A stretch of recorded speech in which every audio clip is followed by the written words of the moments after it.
the next 8 years of my life. No one could do what except Walt Disney, what he laid out there, because after the New York World's Fair, Walt could walk into any office and any executive office. I'll give you an example. We had a problem. Walt had to make a presentation to, I'll give you his name. His name was Stan Smith. He was the vice president of marketing for General Electric, and he became the key person that in General Electric in terms of the carousel progress of the World's Fair. He came out, his background was heavy machinery, and GE used to take their vice presidents and move them around the company to different divisions and run them. Well, this guy who'd run heavy machinery was now in charge of marketing, and he came out, and Walt presented the carousel to him, and Mr. Smith said, why would we want to sponsor a show that shows all those products that we don't make anymore? And it got pretty testy. Walt finally said, you know what, Mr. Smith, I use nostalgia to get through to people. And then you can tell them your story.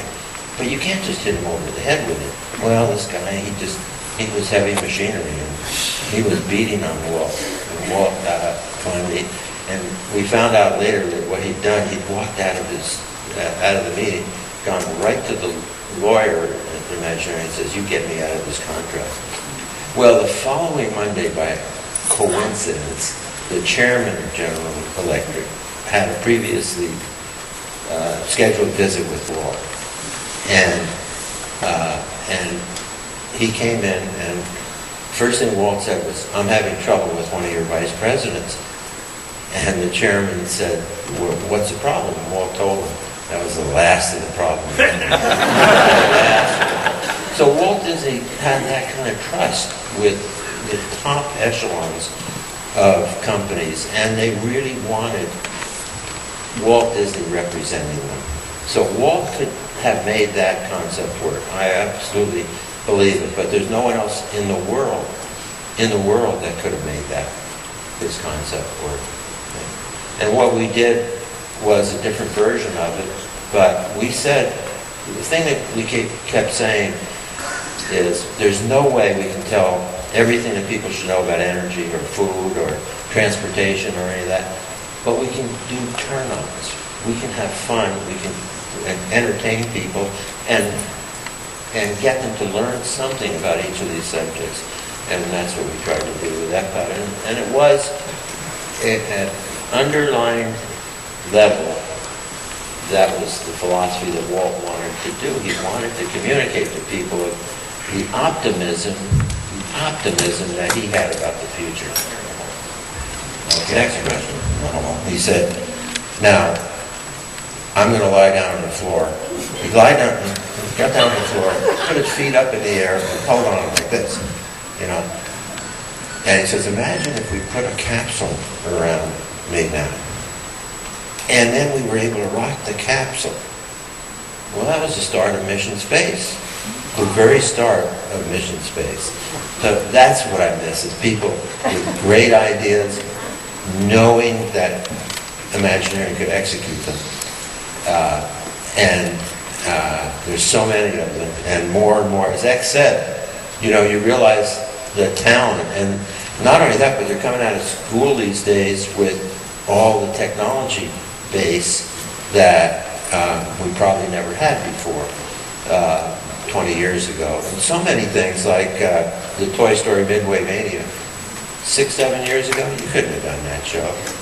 But now, there's 143 computers talking to each other backstage. You never see people who know how to do that and are excited about being able to turn it into entertainment for you guys, for all you fans. It's an exciting place. And now, having John Lasseter involved too is really wonderful.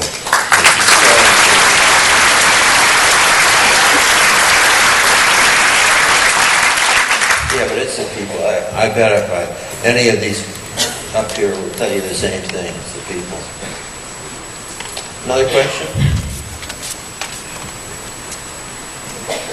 Mr. Sklar, I'm Elliot Becker from San Diego. Mostly, other than a question, I want to say that whatever it took, I got here today because sitting on that stage are some of the greatest creative geniuses in American history.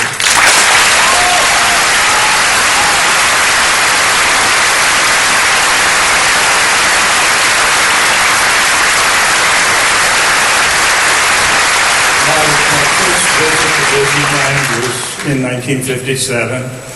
I made many visits to the New York World's Fair and to Disney World, and had the pleasure of interviewing Admiral Fowler and doing an article about him in the 1980s. Can do, Joe. Can do the magician. Can do. As a matter of fact, Mr. Sklar, I had the opportunity to thank you for personally correcting a lot of the information at the Walt Disney Archives about Admiral Fowler. But I just want to thank you all because right here on the stage today, this is America's best.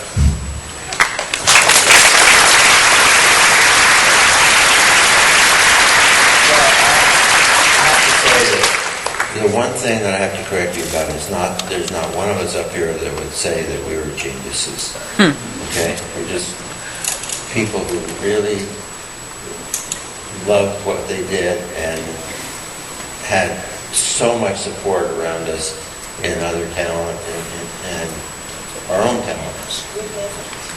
And, you know, I always say, to this day, there's only one name on the door, and it's Walt Disney.